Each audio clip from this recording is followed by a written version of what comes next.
आप जो कह रहे थे ए ऊ मैं, वो मैंने बचपन में सुना था। मेरे दादा और मैं ध्यान लगाते थे। हमारा पुराना गांव में जो घर था वहाँ ओम लिखा हुआ था। हमारे घर में ऊपर छज्जे पे ओम लिखा हुआ था। और मेरे दादाजी और मैं 2-3 साल की होंगी, हम ध्यान लगाते थे। तो उन्होंने पहली बार, मेरे को तब से याद है ए ऊ मैं। तो आपने जब कहा तो मुझे सडनली वही याद आया कि जो हम बचपन में सुनते हैं, सीखते हैं, वो साथ रहता है। तो मैं देखा इतने सारे बच्चे घूम रहे हैं, तो जो आप कर सकते हो एक काम, बच्चों को इन्वॉल्व करो। जो वो थोड़ा बहुत भी सुनेंगे वो इसको आगे बढ़ाएंगे। तो मैं चाहती हूँ सीरियसली, आप लोग सैटरडे को आए हो, कुछ और भी करने जा सकते थे, पिक्चर देख सकते थे, बाहर घूम सकते थे। पर जो सारे इतने दूर दूर से आए हैं, बहुत बहुत धन्यवाद। और मैं यही कहूँगी कि ये जो कार्य कर रहे हैं आचार्य जी, इसमें जितना भी समर्थन दे सकते हैं आप, तन मन धन से, जैसे भी जिस प्रकार का काम कर सकता है, प्लीज़ इनका सपोर्ट कीजिए। मैं विनती करती हूँ जैसे भी, क्योंकि कौन ज्ञान की बात कर रहा है, रिलीजन की बात सब करते हैं, अपना अपना मठ, अपनी ऑर्गेनाइजेशन सब चलाते हैं। ज्ञान समझने की, बांटने की कोई ये प्राइमरी लक्ष्य नहीं रखता। आचार्य जी रख रहे हैं, इनको हम सब का सपोर्ट 100%, 200% मिलना चाहिए। उसके लिए जो हो सकता है हमें करना चाहिए। पर एक बात ज़रूर ध्यान रखिए, अपने बच्चों को लाइए, नई पीढ़ी को लाइए, उनका इंटरेस्ट होना चाहिए। तो जैसे विशाल जी ने अगर यूट्यूब नहीं डाला होता तो हम कहाँ से आचार्य जी की बात सुनते, हमें नहीं पता चलता ये क्या काम कर रहे हैं। तो नई पीढ़ी जो टेक्नोलॉजी के साथ बड़ी हो रही है, वो ज़्यादा यहाँ पे सपोर्ट कर पाएगी इस काम में। तो प्लीज़, थैंक यू आचार्य जी। हमारे बीच में ब्रह्मचारी श्रवण आर्य, और ये ब्रह्मचारी जो तैयार हो रहे हैं अपने इस न्यास के माध्यम से, जी बड़े ही इनकी भी ऊर्जा बहुत दूर तक जाएगी, रश्मियाँ इनकी। मंच पर बैठे सभी सम्मानीय और आगे उपस्थित श्रोतागण, मेरा कोई विषय तो है नहीं, आचार्य जी ने क्या बोल दिया, लेकिन फिर भी मैं कुछ अपने भाव व्यक्त करूंगा। अपना ये जो वैदिक विज्ञान का कार्य हो रहा है, इसमें सबसे प्रारंभ में आपने एक वीडियो देखा होगा निश्चलयाज्ञिक दी का। उन्होंने अपनी कुछ वेदना व्यक्त की थी कि किस प्रकार हम आचार्य जी का सहयोग करें, चाहे किसी भी माध्यम से, धन के माध्यम से, प्रचार के माध्यम से, लोगों को जोड़कर या अन्य किसी भी तरीके से, जिस भी प्रकार से हम सहयोग कर सकते हैं वो सहयोग करें। अभी हमारे बीच में जो यहाँ पर लोग आए हैं, आचार्य जी को मैंने अपने जीवन में पहली बार देखा है कि किसी व्यक्ति को ये संकल्प दिलाया कि आप 100 व्यक्तियों को नशा से, मांसाहार से, इन सब से हटाकर आर्य संस्कृति की ओर लाएं। मतलब हम इतने विश्वास पात्र बने, इस विश्वास के योग्य बने कि वो हमको भी कोई कार्य सौंप सकें। मैं स्वयं संस्कृत अध्ययन में लगा हूँ ताकि आने वाले समय में आचार्य जी ने जो भाष्य किया है उस अंतर्भावना को समझकर आपकी सेवा में उपस्थित कर सकूं और मैं भी कुछ अपना योगदान दे सकूं। हम ये सोच लेते हैं कि सामने अगर हम किसी व्यक्ति को बताएंगे वो मानेगा, नहीं मानेगा, कितना मानेगा, हमारे करने से क्या परिवर्तन होगा, नहीं होगा। कल आचार्य जी के बारे में पता चला सभी को कि केवल 10,000 रुपये से शुरू हुई यात्रा आज इतनी आगे पहुंच चुकी है। तो अगर हम यही सोचकर कि कोई मेरी बात मानेगा, नहीं मानेगा, कितनी मानेगा, मैं क्यों बताऊं, अपने उस कदम को पीछे खींच लेते हैं, इसका मतलब हम बहुत बड़ी अपने जीवन में एक गलती कर रहे हैं, जिसका हर्जाना न केवल हमको भुगतना पड़ेगा, अभी तो अपनी आर्य संस्कृति को, अपनी वैदिक संस्कृति को भी भुगतना पड़ेगा। तो इसलिए देश के ऊपर हो रहे आक्रमण, नाना प्रकार की बहुत सी विकृतियां जो इस समय हमारे अंदर घुसती चली आ रही हैं, सबका एक साथ बताया नहीं जा सकता, लेकिन मैं फिर भी यही कहूँगा कि अपने संस्थान को श्रेष्ठ बनाने के लिए, ऊंचा बनाने के लिए हम जितना भी जो भी सहयोग कर सकते हैं, धन के द्वारा पूरा सहयोग आप कर पाएँ ना कर पाएँ, लेकिन एक धनपति को आप आचार्य जी से जोड़ दें और उसको मन से जोड़ें, वो मन से अगर सहयोग करेगा तो पर्याप्त है। धन को तो हम आने वाले समय में होगा ही, इकट्ठा होना है, उसको संस्थान बनेगा, लेकिन व्यक्ति जुड़ें, उसके द्वारा आपके गुरुकुलों के अंदर जो अन्य ब्रह्मचारी जा रहे हैं वो इस वैदिक विज्ञान को पढ़ें। संस्कृत को पढ़ने वाले लोग संस्कृत पढ़कर फिर इस विज्ञान को पढ़ने के लिए आएं। तो ये इस प्रकार से जब परंपरा आगे बढ़ेगी तब कहीं जाकर ये कार्य उस रूप को धारण करेगा जिसको ऋषि दयानंद ने कभी कहा था कि सूर्य जैसा प्रकाश। अभी सूर्य का प्रकाश केवल हमारे पांडाल में है, पांडाल से आगे उसे बढ़ाना है तो हमारा योगदान निश्चित रूप से होना ही चाहिए। उसमें कोई विकल्प नहीं, सोचना ही नहीं कि मेरे कहने से कोई बदलेगा नहीं बदलेगा। आपका कर्तव्य है करना, केवल अपने को बताना कि ये हो रहा है, वहां पर आपको इसे सुनना है। और जिस भी व्यक्ति से आप कह सकते हैं, किसी को छोटा मत समझो जो आपके सामने खड़ा है, यार इसे क्या बताऊं, ये तो किसान है या कोई व्यक्ति सामान्य है। कोई सामान्य नहीं है, आपके मुंह से निकली एक बात आपसे टिकट नहीं लेती, सामने वाले को टकराएगी, उससे आगे जाएगी, ये बात फैलती जाएगी। मैं YouTube से जुड़ा, यहाँ पर कितने व्यक्ति बैठे हैं जो YouTube से जुड़े, कोई सोच नहीं सकता कि इतने व्यक्ति एक सामान्य, कभी आचार्य जी ने सोचा होगा, प्रिय भ्राता प्राचार्य विशाल आर्य जी ने YouTube को चलाया, हमने कभी नहीं सोचा कि इतने व्यक्ति जुड़ेंगे। आज एक सामान्य से प्लेटफॉर्म के द्वारा इतने व्यक्ति जुड़े जिनको हम जाकर नहीं बता सकते। तो आप जिनके 2-2 हाथ हैं, पूरी शक्ति के साथ यहाँ पर आए हैं, 10-10 व्यक्तियों से मिलेंगे, उनमें एक व्यक्ति मान जाए तो ये बहुत बड़ी बात है। और अपने जीवन में आप स्वाध्याय करें। आचार्य जी के ज्ञान को समझने के लिए सामर्थ्य तब है, हृदय से व्यक्ति तब जुड़ता है जब उस ज्ञान को समझे। अगर हमारे अंदर आचार्य जी के ऊपर से इस सभा मंडल को देखकर हम सहयोग कुछ दिन कर लेंगे, लेकिन उस ज्ञान को, विज्ञान को, बल को, फोर्स को, आकाश को जब तक नहीं पढ़ेंगे, उसकी अंदर की ज्ञान विज्ञान की प्रक्रिया को अपने अंदर उतारने का प्रयास नहीं करेंगे, तब तक अंदर से सहयोग नहीं हो सकता। तो जितने भी व्यक्ति यहाँ पर प्रबुद्ध जन हैं, जो पढ़े लिखे हैं, अपने जीवन में अध्ययन करते हैं, तो आचार्य जी की पुस्तकों को, भ्राता जी की पुस्तकों को अपने जीवन में अध्ययन में लाएं और उसके द्वारा मिलने वाली ऊर्जा के द्वारा आप फिर प्रचार के कार्य में लगें। फिर थोथा प्रचार नहीं, स्थायी प्रचार होगा। आप अनुप्राणित रहेंगे उससे, आप कहेंगे कि जो मैं पढ़ रहा हूँ वो वास्तविक है, ऊपर से प्रचार नहीं है। तो इसलिए स्वाध्याय अवश्य करें, इन ग्रंथों को खरीदें। तो मैं तो अपनी वाणी को इतना ही कहकर विराम दूंगा और आप सबसे पुनः मैं निवेदन करूंगा। कल वो अरुण जी आए, मैंने उनसे भी यही निवेदन किया, कोई भी व्यक्ति है अपने मुंह से अगर 2 शब्द बोलेगा, वो कहाँ तक जाएंगे कुछ नहीं कहा जा सकता। मैंने तो केवल एक वीडियो सुनी थी जब मैं सर्विस में था, केवल एक वीडियो, और प्रथम छुट्टी मुझे मिली, मैं घर पर आया, भाई ने कहा भैया चले जाओ देख कर आओ। मैं कहा ठीक है मैं जाता हूँ। मेरी ट्रेन कैंसिल हो गई, उसके बाद मैं फिर बस से आया और पूरा जीवन बदल गया और नौकरी को छोड़कर अब मैं आपके सामने सेवा में उपस्थित हूँ। तो मैं यही कहूँगा, अपने मुंह से जो आप किसी को बताते हैं उस पर निराश ना हो, अवश्य बताएं। वो जितना सुने नहीं सुने कुछ भी करे, अपना कर्तव्य निभाएं। गीता के द्वारा बताया गया रास्ता आपका उज्जवल होगा, आपका कर्म ऊंचा बनेगा और आचार्य जी का जो ये कार्य है ये ऊंचा बढ़ता चला जाएगा। आचार्य जी का कार्य, हम सब का कार्य हमको बढ़ाना है। तो इन्हीं शब्दों के साथ मैं आप सभी को बहुत बहुत धन्यवाद देता हूं यहाँ पर आने के लिए, और मंच पर उपस्थित निरभिमानी विभूतियों को भी मैं बहुत बहुत अपनी तरफ से साधुवाद और अपना निवेदन करता हूं कि आप इसी प्रकार अपना प्रेम इस ट्रस्ट के लिए, इस न्यास के लिए सदैव बनाए रखें। नमस्ते। धन्यवाद मुझको मंच पर बुलाने के लिए। आचार्य जी का और मंचस्थ महानुभावों का सबको मेरा सादर नमस्ते। हम पोरबंदर से लगातार इस कार्यक्रम में जुड़ रहे हैं। मेरा स्वामी जी से परिचय अहमदाबाद आर्य समाज काकरवाड़ी में पूनमचंद नागर के साथ स्वामी जी थे और मैं कोई कारणवश आया था अहमदाबाद में, वो कितने पहले की साल की बात है। तो वहाँ मेरा परिचय हुआ, तब से मेरा आकर्षण स्वामी जी के साथ है।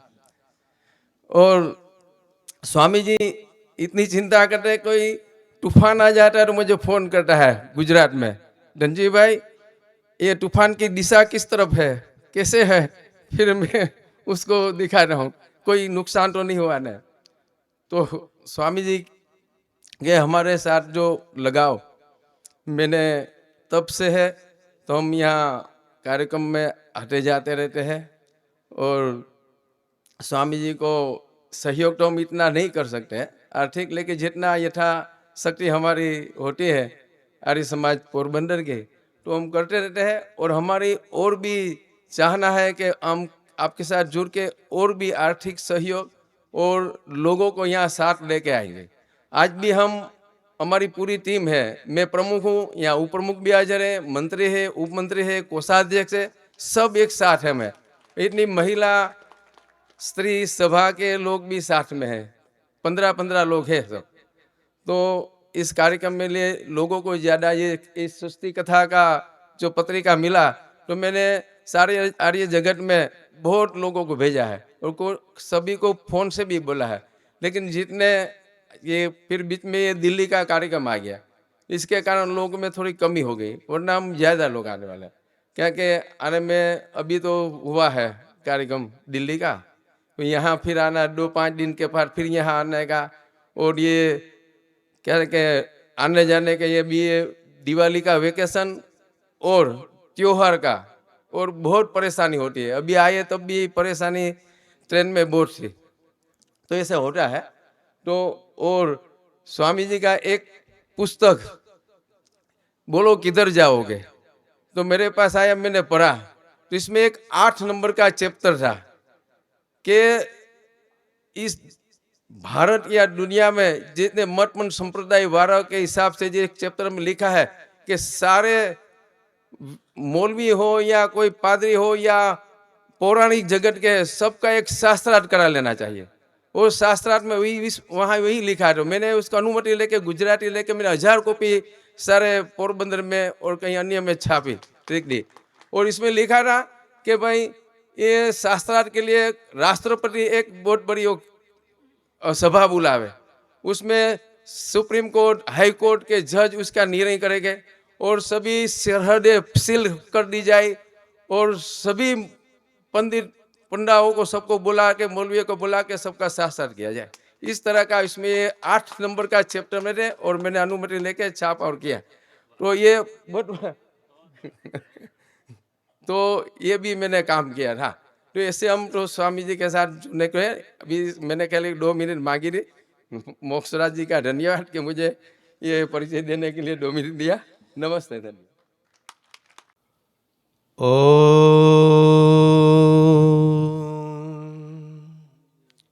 सच्चिदानंदेश्वराय नमो नमः। ओम शांति शांति शांति। बहुत ही सम्मान और आदर के योग्य मंच पर बैठे हुए सभी अग्रज, ईश्वर पुत्र पुत्रियों, श्रद्धेय आचार्य अग्निव्रत जी। आचार्य अग्निव्रत जी से बहुत पुराना हमारा स्नेह है। इनकी तड़फ उस समय पता चला जब पूज्यपाद आचार्य प्रेम भिक्षु जी से पत्र व्यवहार इनका चल रहा था। कुछ विषय था श्री राम शर्मा जी से संबंधित, उन्होंने पत्र आदि उनको लिखे थे। वही पत्र आचार्य प्रेम भिक्षु जी ने श्री राम शर्मा जी को कभी लिखा था, खुला पत्र। उसमें उन्हें अनेक प्रकार की ऐसी बातें थीं जो विज्ञान इतिहास के विरुद्ध थी, और जिस आर्य समाज के वो आर्य समाज चौक के मंत्री थे और श्री राम शर्मा आर्य समाज चौक के प्रधान रहे। उस आर्य समाज चौक के वर्तमान प्रधान माननीय डॉक्टर सत्यमित्र जी अभी आप सुन रहे थे। तो उसी समय इस युवा की तरफ देखकर आचार्य जी ने आमंत्रित किया जब पशु चिकित्सक थे आप। तो पहली बार 1985 में सर्वप्रथम वेद मंदिर के गेट पर मेरा परिचय हुआ। मानसिक रूप से परिचय उनसे था, तो निरंतर तभी से जुड़ाव हो गया। आपकी जन्मभूमि मेरे पास ही है, एहने गांव हाथरस, और निरंतर गुरु भाई के रूप में हम 4-5 व्यक्ति युवा साथ में खड़े हुए थे। मैं सबसे छोटा था उस समय, छोटी आयु में विवाह हो गया। उस समय 20 साल की आयु होगी। निरंतर जब साप्ताहिक सत्संग होता था तो पर्ची लिखे चिपका देते थे, किसी को शंका हो तो समाधान कर लेना। एक बार विषय था मनसा वाचा परिक्रमा, जो संध्या के मंत्र हैं, उस पर बहुत अच्छा आचार्य जी का व्याख्यान हुआ और शंका समाधान भी हुआ, तो उनकी बात दिल को छू गई।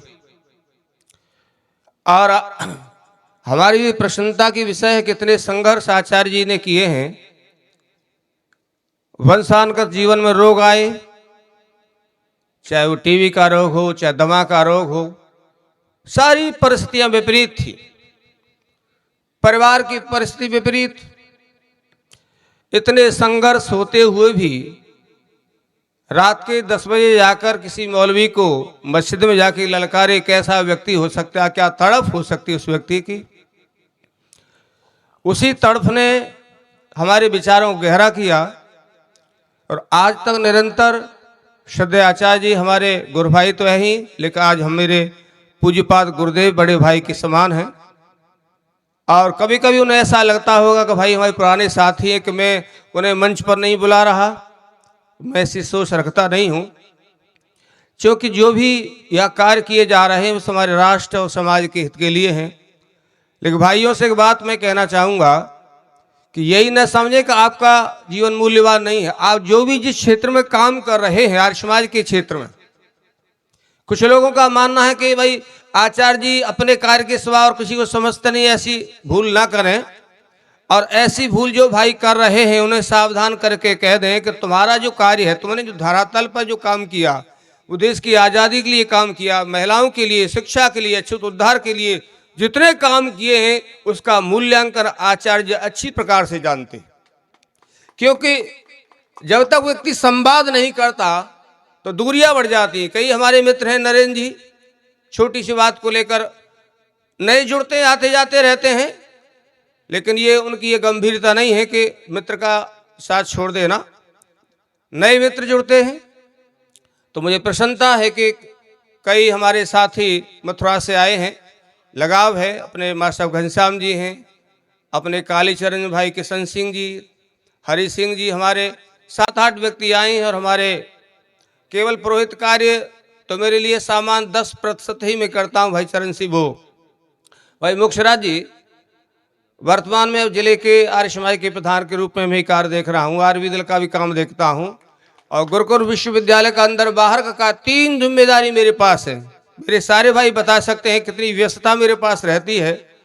आज मेरे गुरुकुल में आज से पुरोहित प्रशिक्षण शिविर है, कल से सुबह से ही फोन आ रहे हैं, कहाँ पहुंचना है, स्थान बताओ। और इधर तुम्हारे बागेश्वर धाम की यात्रा थी कि उन्हें कैसे अपना संदेश दें, तो मुझे यहाँ आना था, तो बहुत अच्छा लगा। अपने सब परिचित बैठे हैं। परमपिता परमेश्वर से प्रार्थना करता हूँ कि हमें ये शक्ति भक्ति दें कि आचार्य जी का इतना सहयोग हो सके आप सब कर रहे हैं, सब भाइयों का, सब बहनों का।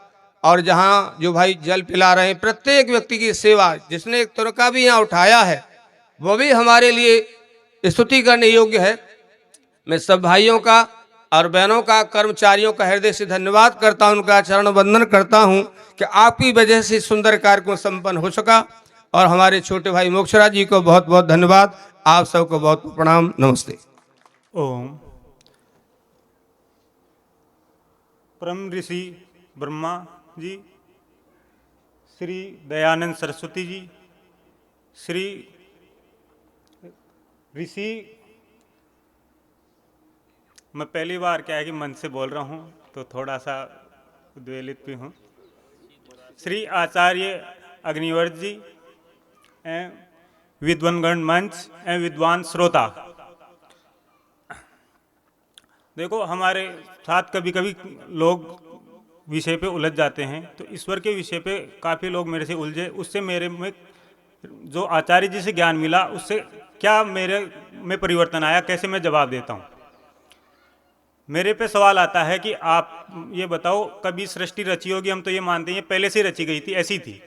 आज आपका ईश्वर कर क्या रहा है, तो मैं बताने लगता हूँ जीव के विषय में कि माता पिता एक जीव को जन्म देते हैं, उसमें पिता शुक्र धातु के द्वारा, माता रज धातु के द्वारा गर्भाशय में माँ उसके बाद में पिता का कार्य तो खत्म हो जाता है, उसके कर्ता के रूप में माता अपने रक्त द्वारा पंच धातुओं का संचार करती है। तो जो संतति उत्पन्न होती है उसमें 99.99% शुद्धता के साथ जो अंग उत्पन्न हुए हैं उनका कर्ता कौन है। तो यहाँ पे फिर अपने पे हमने क्वेश्चन किया तो जवाब आता है कि ये तो माता के पेट में ऐसी संरचनाएं हैं जिनसे ये निर्माण होता है। माता के पेट में ही ईश्वर, मतलब जो प्रकृति ने, ईश्वर तो नाम लेते ही नहीं है, वो प्रकृति ने ऐसी व्यवस्था करी है। तो फिर मैं आगे लेके चलता हूँ कि हम मुर्गी के पास चलते हैं।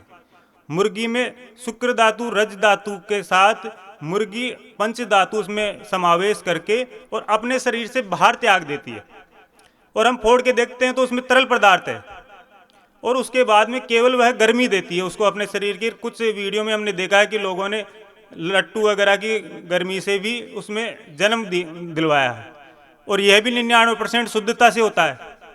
तो अब यहाँ पे माता का भी कार्य खत्म हो गया अंग निर्माण में।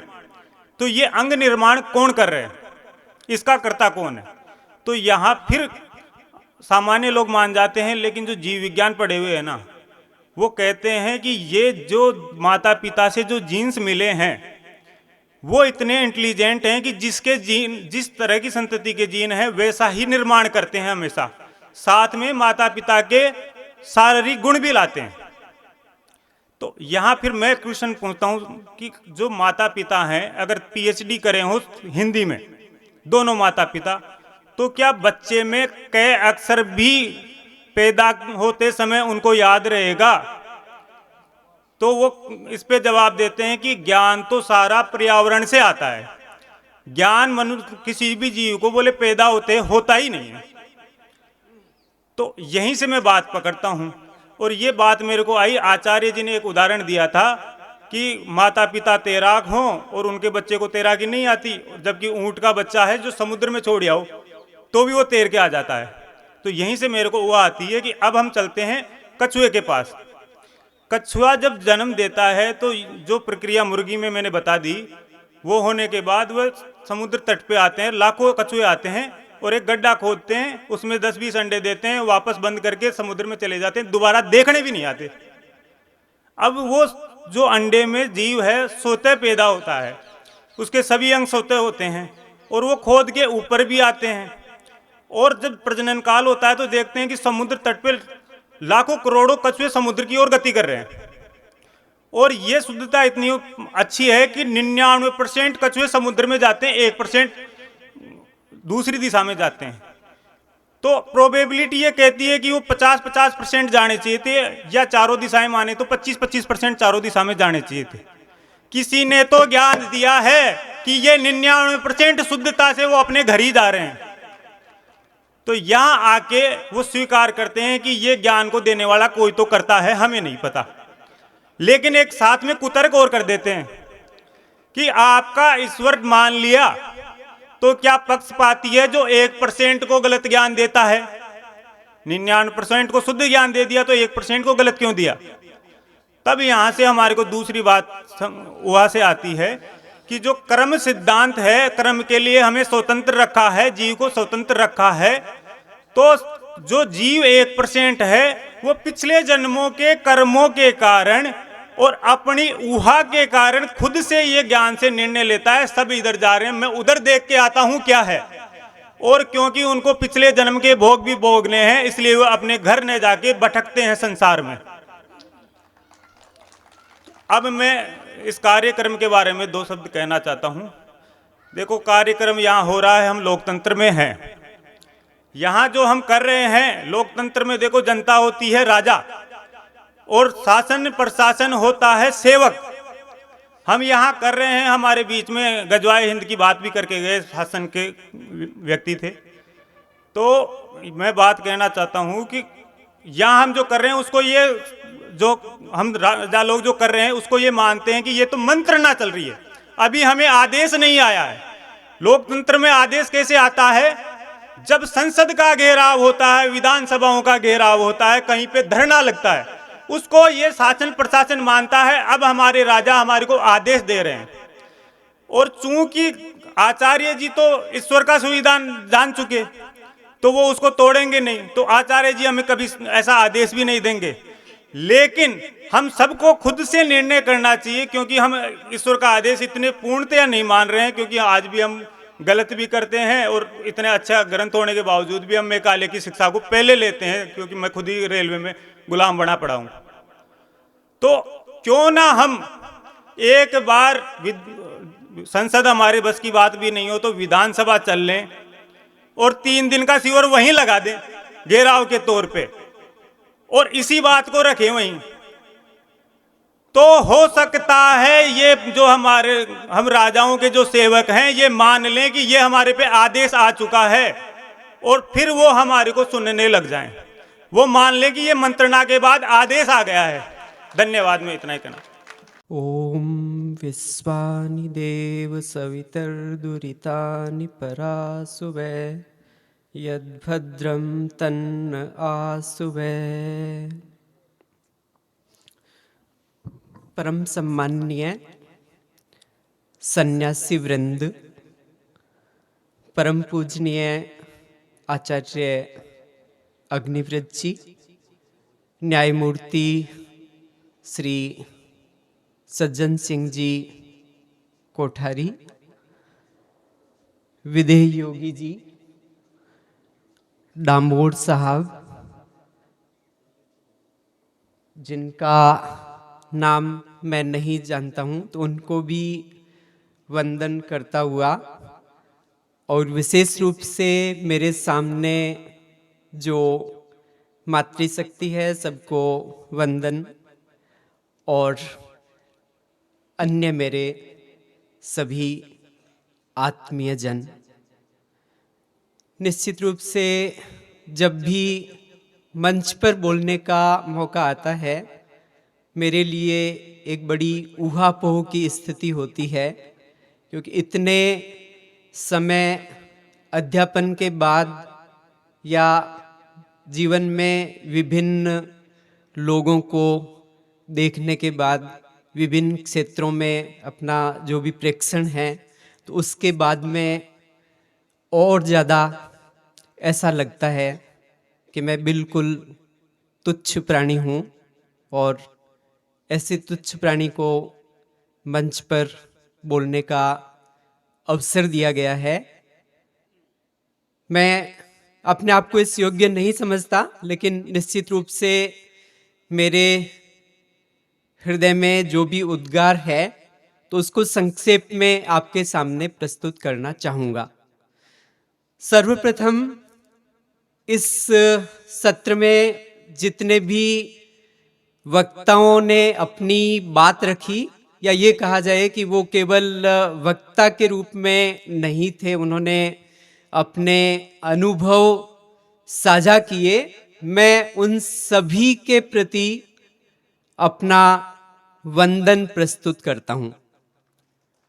और उसका सीधा सा कारण ये है, मैं इस चीज को गहराई से समझता हूं, गहराई से विश्वास करता हूं कि वक्तृत्व कला होना ये अपने आप में कोई बहुत बड़ी चीज नहीं है। आप थोड़े से अभ्यास से कुछ ज्ञान की प्राप्ति के पश्चात, ज्ञान का मतलब जिसको हम नॉलेज के रूप में लेते हैं, तो उसके बाद यह कला आप में विकसित हो सकती है। लेकिन उस विचार में आपका विश्वास होना और उसको कर्म रूप में परिणत करना, यही उस विचार की सफलता होती है। और निश्चित रूप से मैं तो आप जैसे व्यक्तियों से प्रेरणा प्राप्त करता हूं कि अगर मैं अभी के वक्ताओं की बात करूं, तो चाहे नरेश जी की बात करें जो ड्रोन निर्माता है, तो उन्होंने कहा कि वो एवियोनिक्स और एरोडायनामिक्स फील्ड से हैं और उसमें जितना भी हो सकता है वो सहयोग करने के लिए तत्पर हैं। प्रदीप जी जैसे लोग हमारे मध्य विद्यमान हैं जो केवल कहते नहीं हैं, उनकी 4 की 4 संतानों को उन्होंने गुरुकुल में पढ़ाने का, वैदिक विज्ञान पढ़ाने का संकल्प लिया है। पार्थ रावल जी जैसे लोग हैं जो महर्षि जी की परंपरा का निरंतर निर्वहन करते हुए उसी पथ पर चलायमान हैं। राजेंद्र जी जैसे लोग हमारे मध्य शामिल हैं जो सत्य की रक्षा के लिए ढाल के रूप में हमेशा सन्नद्ध रहते हैं। निश्चित रूप से ऐसे ही व्यक्तियों के कारण किसी भी समाज की संस्कृति, किसी भी राष्ट्र की संस्कृति जीवित रहती है। चाहे राधा बहन जी की बात करें, तो नीदरलैंड में रह करके किस प्रकार से उनके मन में वेदों के प्रति तड़प है। तो ये जो सृष्टि है, परमेश्वर की जो सृष्टि है, उसको तो समझने का प्रयत्न हम करें ही करें, और अगर उतना नहीं कर पाए तो उसमें अगर हम विश्वास भी कर लें तो ये भी अपने लिए एक बहुत बड़ी चीज हो जाएगी कि परमात्मा की सत्ता में और परमात्मा का जो क्रिया विज्ञान है तो उसमें विश्वास करके श्रद्धालु के रूप में हम आगे बढ़ें तो उससे भी बहुत कुछ संभव है। और निश्चित रूप से ये केवल वक्ताओं की ही बात नहीं है।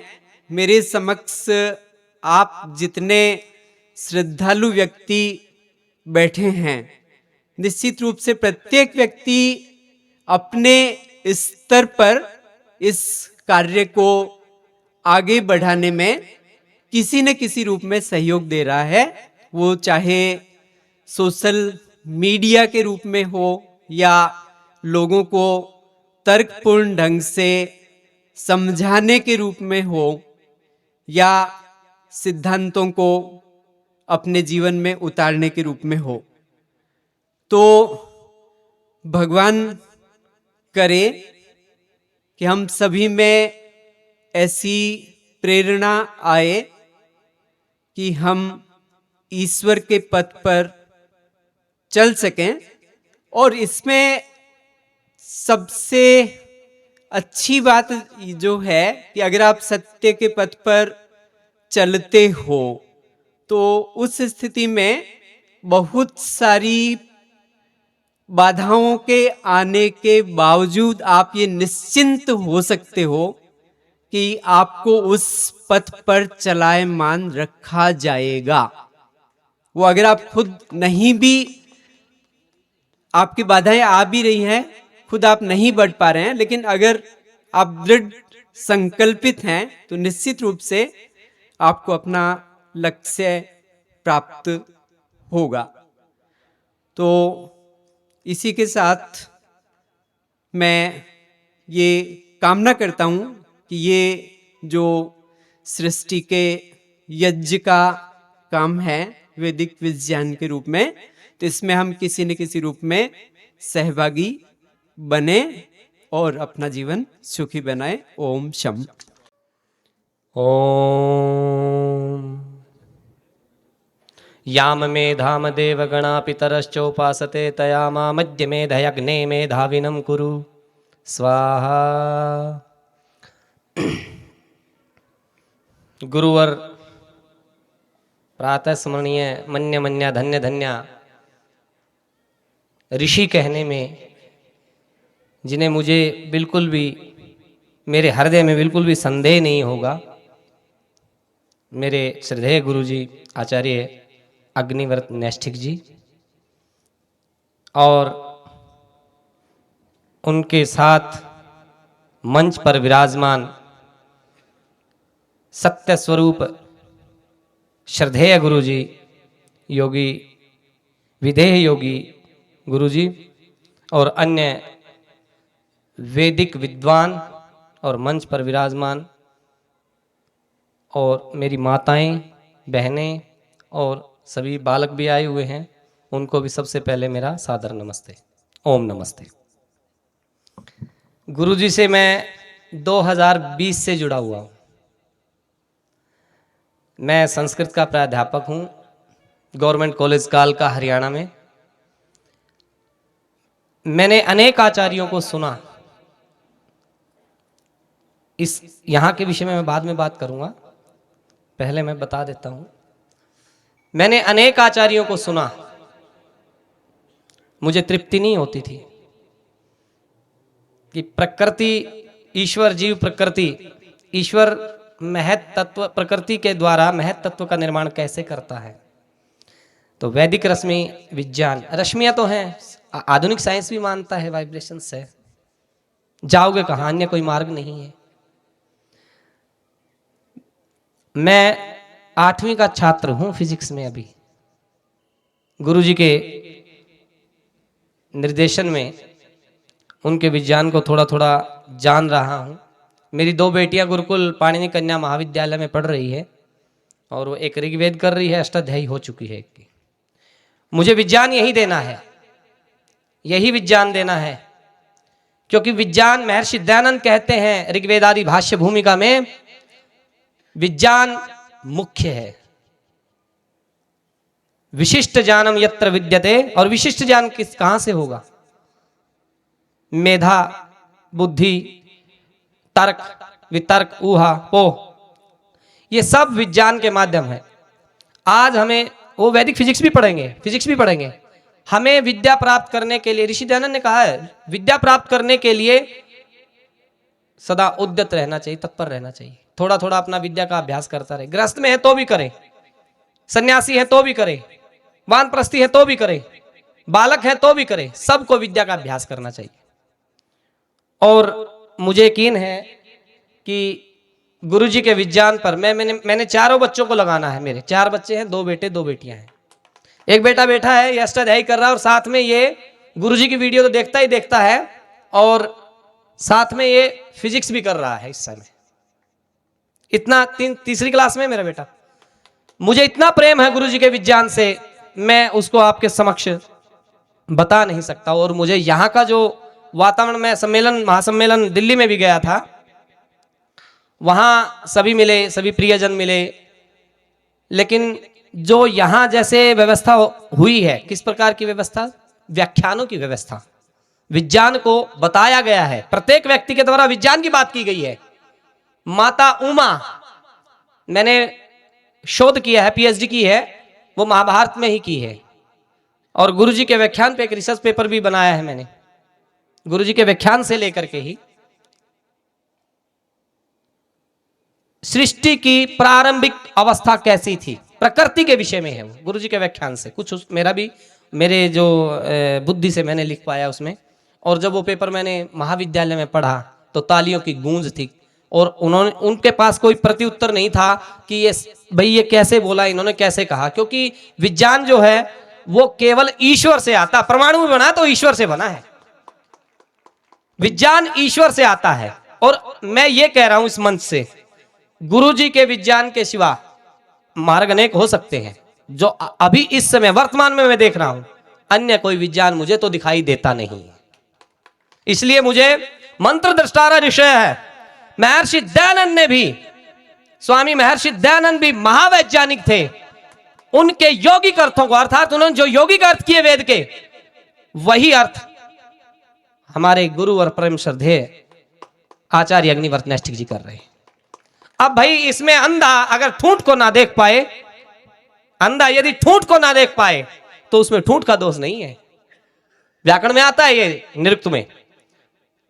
तो अर्थों को हमें रूढ़, योग रूढ़ के अलावा एक यौगिक अर्थ भी है।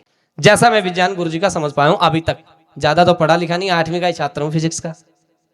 तो मेरे को बड़ा अच्छा लगा यहाँ का भोजन की व्यवस्था। और मैं जो गुरुजी के जो ये सारे सेवा करने वाले बच्चे हैं, सारे के सारे मित्र, मेरे मित्र, वो बहुत अच्छी व्यवस्था है, बहुत सुंदर भोजन। यहाँ मैं गदगद हो गया हूँ। आरुणी भी खुश हो रहा है, 2-3 दिन से इधर से उधर दौड़ लगा रहा, सुन भी रहा है। मुझे बहुत अच्छा लगा गुरुजी। और मेरी पत्नी कह रही थी कि मुझे क्यों नहीं ले गए ये फोटो जब भेजे मैंने, तो मैंने कहा कि अगली बार पक्का पक्का पक्का पक्का। तो एक मंत्र के साथ और गुरुजी के विज्ञान मैं प्रतिज्ञा कर चुका हूं कि मुझे चारों बच्चों को, चाहे वो कैसे भी करे, ये विज्ञान देना गुरुजी का। मैंने जो अभी तक, जैसे मेरे को प्रोफेसर बनना था, मैंने 4.5 साल में एमए की है। मैं ऐसा संस्कृत का विद्यार्थी हूं, एक एक दो दो पेपर देके। उसके बाद धीरे धीरे आर्ष ग्रंथों में आया, आर्य समाज के लोगों से मिला। विद्वान वो भी हैं, लेकिन जो गुरुजी ने दिया है, सभी विद्वान होते हैं, सभी अच्छे होते हैं। हमें सभी से प्रीतिपूर्वक व्यवहार करना चाहिए, अहंकार नहीं करना चाहिए कहीं भी। किसी भी व्यवस्था में हमारे लिए अहंकार त्याग के योग्य है। और गुरुजी के इस शास्त्र के विषय में अनेक लोगों से भिड़ चुका हूं, मैं भी अनेक लोगों से बात करता हूं। मैं एक आचार्य मिले, मैं नाम नहीं लूंगा, कहने लगे कि मैं अथर्ववेद पर्यंत पढ़ा हूं। माँ तो आकाश की व्याख्या कर दो, मैं आपके चरणों में पड़ जाऊंगा आपके। बोला ऐसे थोड़ी होता। मैं और कैसे होता है?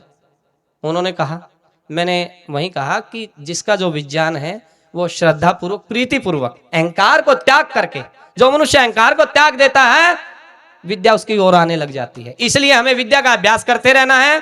और गुरुजी के साथ मैं जुड़ चुका हूं और आपको भी जुड़ना चाहिए। मेरे साथ एक बार नारा लगाएंगे, जय मां वेद भारती, जय मां वेद भारती, जय मां वेद भारती।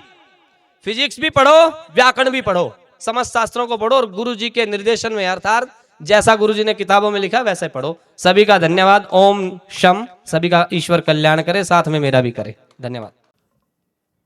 हम चोरों से बचाते रहे भेड़ें अपनी, लेकिन उनका क्या करे जो चरागाह चुरा कर ले गए। जब मैंने इस देश के क्रांतिवीर, महावीर शहीद आजम भगत सिंह को सुना तो बहुत गहराई से कुछ समझ आया। मुझे थोड़ा सा भी संकोच नहीं है ये कहने में कि पूरी धरती की सबसे प्रबुद्ध सभा में बैठे हुए आप सबको नमस्ते।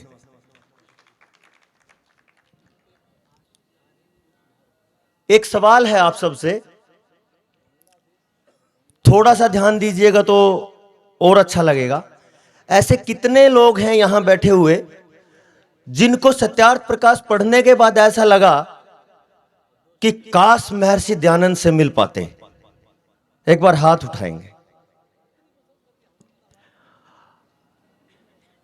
बहुत बहुत धन्यवाद। लगभग 100% है। ऐसा कितने जन को लगा होगा, आपने राजीव दीक्षित जी का नाम सुना होगा, उनको सुनने के बाद कितने जन को लगा कि काश राजीव दीक्षित जी आज होते? स्वाभाविक। बहुत बहुत धन्यवाद। ऐसी ही एक भावना मेरे मन में भी उठी जब मैंने आचार्य अग्निहोत्र जी को सुना कि ये महापुरुष मेरी किसी यात्रा को एक विराम दे सकते हैं, तो इनसे तो मिलना चाहिए, और ये सौभाग्य है कि हम मिल गए। मैं इसको क्यों कह रहा हूं इस विचार को, क्योंकि जब मैंने सत्यार्थ प्रकाश को पढ़ा तो मेरी इच्छा हुई सत्यार्थ प्रकाश के निर्माता से मिलने की। जब मैंने व्यवस्था परिवर्तन अभियान को समझा तो मेरी इच्छा हुई भाई राजीव दीक्षित जी से मिलने की। और जब मैंने वेद विज्ञान को थोड़ा थोड़ा समझना शुरू किया तो मेरी इच्छा हुई आचार्य जी से मिलने की। तो मैं इसको इस रूप में देखता हूं कि अगर कार्य है सत्यार्थ प्रकाश तो उसका करने वाला कोई है। अगर कार्य है वेद विज्ञान का कार्य तो उसका करने वाला कोई है। और अगर कार्य है व्यवस्था परिवर्तन का अभियान तो उसका करने वाला कोई है। तो इसी चीज को मैं बहुत स्पष्ट शब्दों में यह कह दूं कि जो यहां वेदोक्त सृष्टि कथा चल रही है, तो जिस सृष्टि में हम जी रहे हैं उसको करने वाला कोई तो है। इसलिए मेरा मन होता है कि उस तरफ बढ़ा जाए। इसी कड़ी में जब वेदों की बात होती है तो मेरी तो कोई औकात नहीं है, क्योंकि अंग्रेजी पढ़ने के बाद क्या समझ आए क्या नहीं समझ आए, कोई यहाँ विशाल भाई जैसा और बहन जी मधुलिका जैसा कोई मतलब भाग्यवान कोई रहा हो कि किसी ने अंग्रेजी पढ़ के और एकदम चरण मिल गए हों ऐसे महापुरुषों के। लेकिन मैं जितना समझ पाया उसमें एक चीज बहुत गंभीरता से समझ आई। वेदों के हजारों मंत्र एक मंत्र के बहुत सारे भाष्य या बहुत सारे व्याख्याएं, उनमें से मुझे एक पॉइंट समझ आया, और वो हम मंत्र पढ़ते हैं, ईशावास्यम इदम सर्वम यत्किंच जगत्याम जगत तेन त्यक्तेन भुंजिथा माग्रध्य कश्यसिद्धनम। मुझे इसमें से कुछ समझ आया। समझ ये आया कि ये जो चलायमान जगत है, इसमें सब जीवों का अधिकार और महत्व बराबर है, तो इसलिए त्याग पूर्वक भोग कर। तो थोड़ा सा विज्ञान का विद्यार्थी रहा तो थोड़ा दिमाग इस तरफ लगा कि क्या उन जीवों की भी महत्ता उतनी ही है जो मेरी आंखों से बिना दूरबीन के, बिना सूक्ष्मदर्शी के देखे जाएं?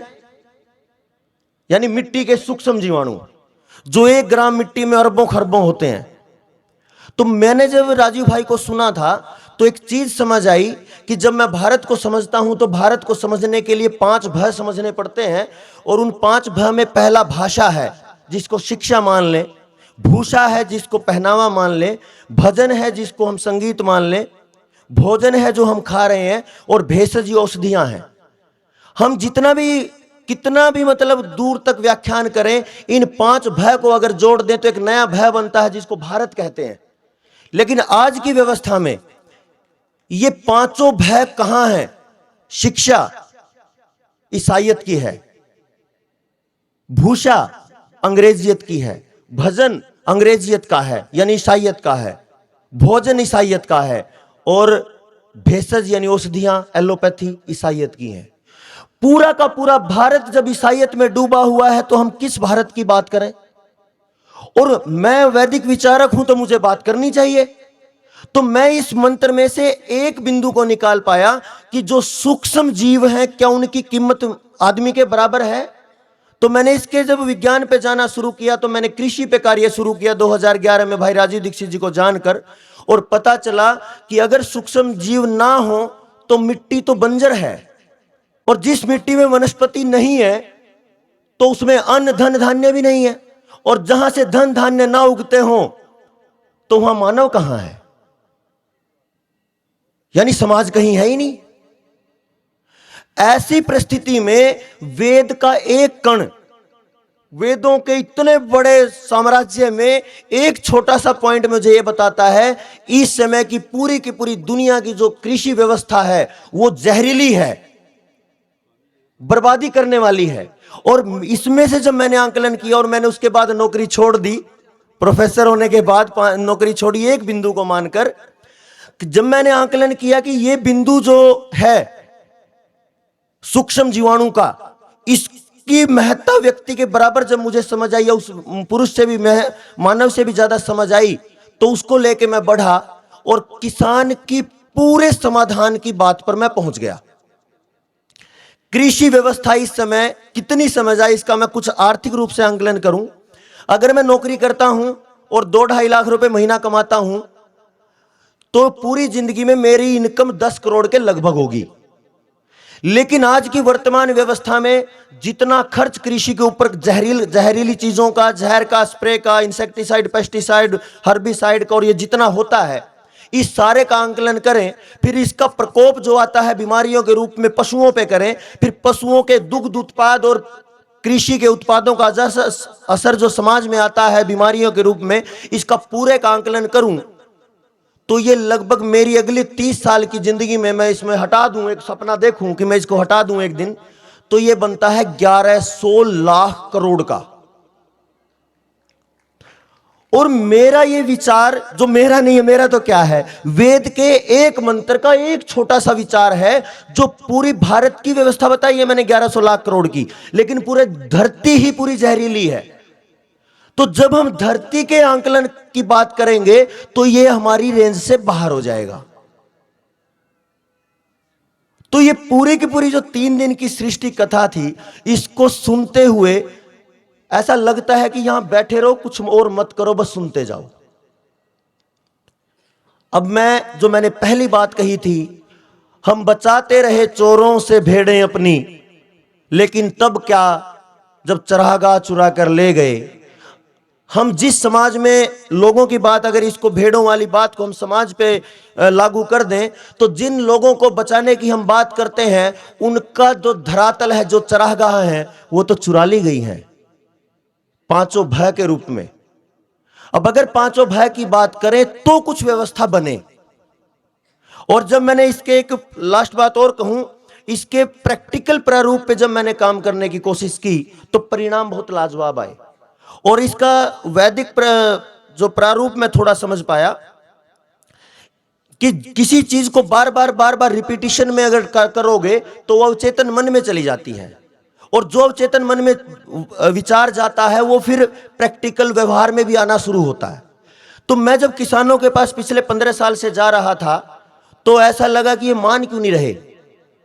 तो मेरे को ये नहीं लगा ये मान नहीं रहे, मुझे ये समझने की कोशिश करनी पड़ी कि मान क्यों नहीं रहे।